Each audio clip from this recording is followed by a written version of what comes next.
வணக்கம், நான் உங்கள் நண்பன் அப்பாஸ். இன்னைக்கு நம்ம பார்க்க போகிறது ஒரு படத்தோடைய ரிவ்யூ தான். என்ன படம்னு பார்க்குறதுக்கு முன்னாடி நம்ம ஸ்கை ஷோ டைமுக்கு லைக் பண்ணுங்கள், கமெண்ட் பண்ணுங்கள், சப்ஸ்கிரைப் பண்ணால் மறக்காதீங்க. நான் உங்கள் நண்பன் அப்பாஸ்.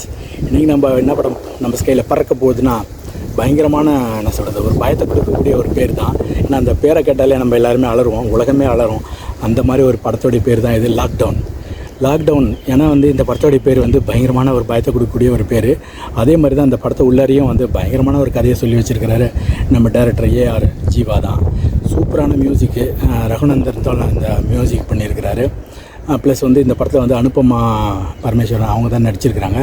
ப்ளஸ் பயங்கரமான வழிகள் என்னென்னா, இந்த படத்துடைய மெசேஜ் தான். ஆனால் என்ன சொல்கிறது, எல்லா பொண்ணுங்களும் எல்லா ஃபேமிலியும் பார்க்கக்கூடிய ஒரு படமாக எடுத்து வச்சுருக்கிறாரு. ப்ளஸ் இந்த படத்தில் கேரக்டரை நிறையா கேரக்டர்கள் நடிச்சிருக்கிறாங்க. உள்ளே போய் நம்ம ரிவ்யூ பார்ப்போம் வாங்க. நானும் இந்த படத்தை பார்த்த வழிகளோடு ரிவ்யூ பண்ணுறேன். ரிவ்யூக்குள்ளார போகலாம் வாங்க.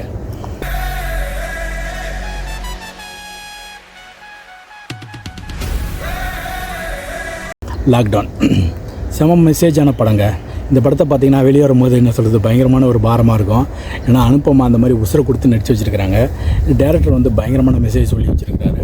ஏன்னா மியூசிக் சூப்பராக இருந்துச்சு. ப்ளஸ் இந்த கதை பயங்கரமான கதை, நல்லாவே கேமரா பண்ணி எடுத்து வச்சுருக்கிறாங்க. என்ன சொல்கிறது, நம்ம சார்லி சாரை அப்பாவாக நடிச்சிருக்கிறார், நிரோசா அம்மாவாக நடிச்சிருக்கிறாங்க. அவங்களுக்கு ஒரு அழகான ஃபேமிலி. அவங்க 2 பேரும் அப்பா அம்மா. இவங்க அனுப்பமா பொண்ணாக இருக்கிறாங்க. அவங்களுக்கு ஒரு சிஸ்டர் வேறு, ஒரு பாட்டியம்மா இருக்கிறாங்க. ஒரு சின்ன மிடில் ஃபேமிலி.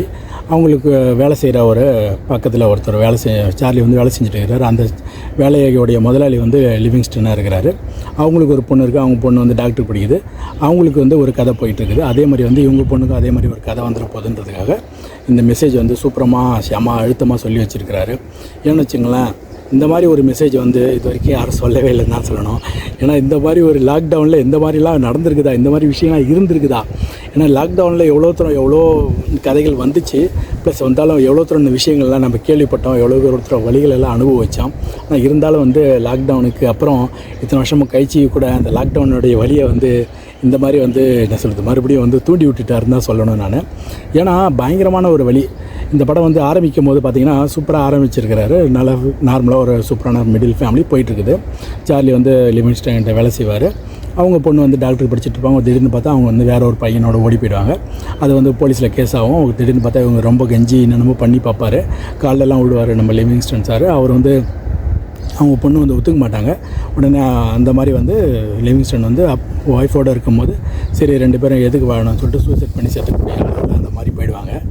அந்த வழியை அவங்க இந்த பொண்ணு ஓடி போச்சு, நம்ம பொண்ணும் நம்மளும் 2 பொண்ணு வச்சுருக்கோம், நம்மளுக்கு இந்த மாதிரி நடக்கக்கூடாதுன்னு சொல்லிட்டு இவர் சார்லி வீட்டில் ஒய்ஃப்கிட்ட சொல்லுவார். அந்த சீன்லாம் சூப்பராக இருந்துச்சு. அதை இவங்க மறைஞ்சிருந்து கேட்பாங்க. அந்த ஒரு சீனை இம்பேக்ட் பண்ணுறதுக்காக தான் கிளைமேக்ஸ் வரைக்கும் அந்த சீனை இழுத்துட்டு போயிருக்குது. ஏன்னா அனுப்பமா அந்த விஷயத்தை அப்பா அம்மா கிட்ட தெரிஞ்சுக்கக்கூடாது அப்படின்றத தான் பயங்கரமாக ஹோல்ட் பண்ணி எடுத்துகிட்டு போயிருக்கிறாங்க.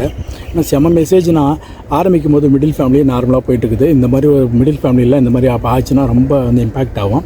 அந்த மாதிரி தான் பண்ணிகிட்ருப்பாங்க, யோசிப்பாங்க. ஏன்னு வச்சுங்களேன், இவங்க அனுப்பமா வேலை தேடிட்டு இருக்கிறாங்க. அவங்களுக்கு படித்து முடிச்சுட்டு வேலை தேடிட்டு இருக்கிறாங்க. வேலை கிடைக்கல. திடீர்னு ஒரு ஃப்ரெண்டு மூலிமா வேலை கிடைக்குது அப்படின்னு சொல்லிட்டு அவங்க ஃப்ரெண்டுக்கிட்ட போய்ட்டு வேலையை கன்ஃபார்ம் பண்ணலான்னு சொல்லிட்டு போகிறாங்க. அவனே ஒரு பார்ட்டி வைக்கிறாங்க. அந்த பார்ட்டியில் கெட்டுக்கதரில் என்ஜாய் பண்ணுறாங்க. என்ஜாய் பண்ணும்போது இவங்க என்ன சொல்கிறது, பயங்கரமாக தண்ணி அடித்ததுனால என்ன ஆச்சுன்னு தெரியாமல் போயிடுது. அப்புறமேட்டா நார்மலாக வீட்டுக்கு வந்துடுறாங்க.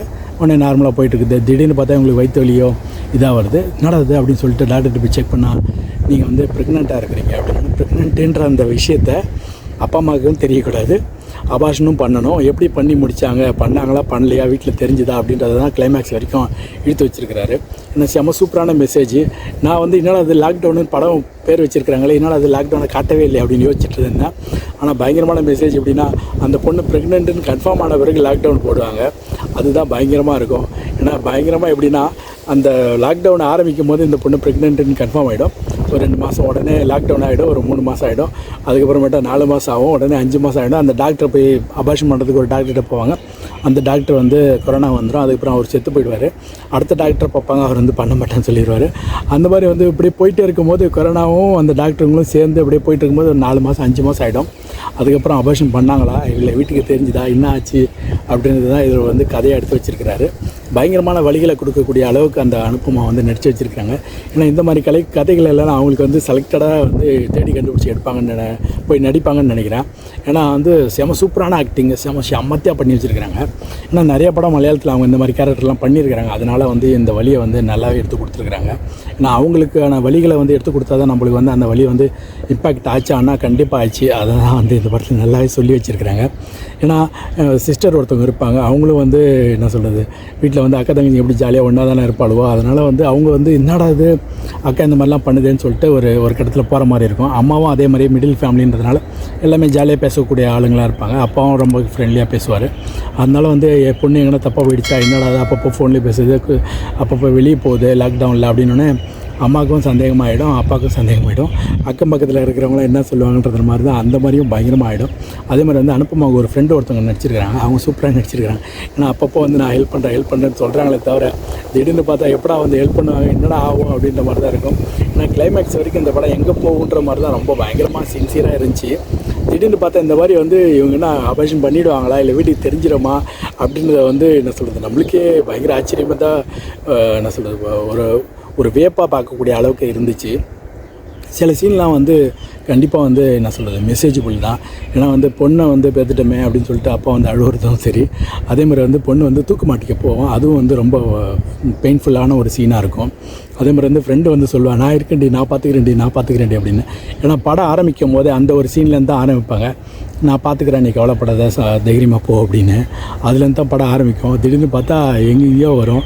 திடீர்னு பார்த்தா அந்த நடுவில் வந்து லாக்டவுனுன்ற பேரை கேட்ட உடனே இன்டர்வல் போடுவாங்க. அது பயங்கரமான சூப்பராக இருந்துச்சு. ஏன்னா லாக்டவுன் எந்த மாதிரிடா லாக்டவுன் அப்படின்ற மாதிரி தான் இருக்கும். ஏன்னா இந்த மாதிரி கதைகளை வந்து ரொம்ப வந்து கேர்ஃபுல்லாக கையாளணும். ஏன்னா கொஞ்சம் அப்படி இப்படின்னு போனால் கூட சீனு கொலாப்ஸ் ஆகி எல்லாருக்கும் வந்து வேறு மாதிரி போய் சேர்ந்துடும் இந்த மெசேஜ். வந்து இந்த படம் வந்து எல்லா காலகட்டத்துக்கும் எல்லா என்ன சொல்கிறது உலகம் அடிகிற வரைக்கும் இந்த படம் வந்து நல்லா பேசக்கூடிய படமாக இருக்கும். ஏன்னா காலத்துக்கு இந்த மாதிரி படம்லாம் கண்டிப்பாக தேவை உலகத்துக்கு. ஏன்னா எல்லா பொண்ணுங்களும் பார்த்து திருந்துவாங்க. நிறையா பேர் வந்து பேரண்ட்ஸே இந்த படத்தை பார்த்து தெரிஞ்சுக்கணும். ஏன்னா பேரண்ட்ஸ் எந்த அளவுக்கு வந்து பொண்ணுங்களுக்கும் பசங்களுக்கும் சப்போர்ட்டிவாக இருக்கணும் அப்படின்றத வந்து தெரிஞ்சுக்கணும். ஏன்னா பொண்ணும் அந்த விஷயத்தை வந்து அப்பா கிட்ட சொல்லிடக்கூடாது, நம்ம வந்து காமிச்சிடக்கூடாதுன்றதை ஹோல்ட் பண்ணுறதே ரொம்ப பயங்கரமாக பண்ணியிருப்பாங்க. அது ரொம்ப கஷ்டமான ஒரு வழிகளாக சேர்ந்த படமாக இருந்துச்சு. அதே மாதிரி வந்து இந்த படத்தோடைய மியூசிக் சூப்பராக இருந்துச்சு. ஏன்னா இந்த படம் வந்து ரொம்ப போட்டு கண்ணாமண்ணான்னு போட்டு மியூசிக்லாம் அடிக்காமல் மெலோடியாக போட்டு இது பண்ணி வச்சுருக்காரு. 2 பாட்டு வந்தது, பாட்டும் சூப்பராக இருந்துச்சு. அதேமாதிரி வந்து கிளைமேக்ஸும் செம்மத்தியான கிளைமேக்ஸாக இருந்துச்சு.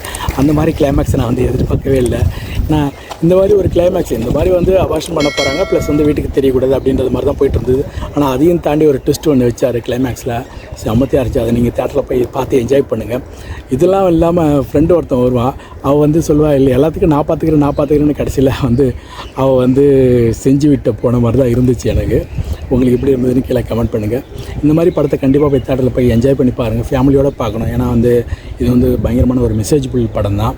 என்ஜாய் பண்ணி ஃபேமிலியோட எல்லாமே போய் பார்க்கக்கூடிய அளவில் தான் இருந்தது படம். எந்த ஒரு அடல்ட் கண்டென்ட்டும் எந்த ஒரு இதுவுமே இல்லை, ஃபேமிலி என்டர்டெய்னராக தான் இருக்குது. கண்டிப்பாக போய் என்ஜாய் பண்ணி பாருங்கள். அனுப்பமாவுக்கு கண்டிப்பாக அவார்டு கிடைக்குன்னு நினைக்கிறேன். ஏன்னா அந்த மாதிரி நடித்து வச்சுருக்கிறாங்க. சூப்பரான ஆக்டிங்கு. சார்லி சாரும் சூப்பராக நடிச்சிருக்கிறாரு. லிவிங்ஸ்டன் சாரும் அவருக்கு கொடுத்த கேரக்டரை ஒழுங்காக பண்ணி வச்சுருக்கிறாரு. மற்ற கேரக்டருக்கெலாம் ஓகே, ஏன்னா அவங்களுக்கு அதை கொடுத்தாங்க, அதை கரெக்டாக பண்ணி வச்சுருக்காங்க. ரொம்ப நாளைக்கு அப்புறம் நிரசா வந்து படத்தில் வராங்கன்னு நினைக்கிறேன். அம்மாவான கேரக்டர் வந்து நடிச்சிருக்கிறாங்க. சூப்பரான படம், சூப்பரான கேரக்டர். கண்டிப்பாக போய் பார்த்து என்ஜாய் பண்ணுங்கள். இன்னும் அடுத்த ஸ்கைலில் சந்திப்போம். நான் உங்கள் நண்பன் அப்பாஸ். வேறு என்ன படம் போடலாம், நம்ம ஸ்கைலில் என்ன படம் பறக்க விடலாம்னு கண்டிப்பாக சொல்லுங்கள். அடுத்த வீடியோவில் பார்க்க மாதிரி நான் உங்கள் நண்பன் சைனிங் ஆஃப் அப்பாஸ்.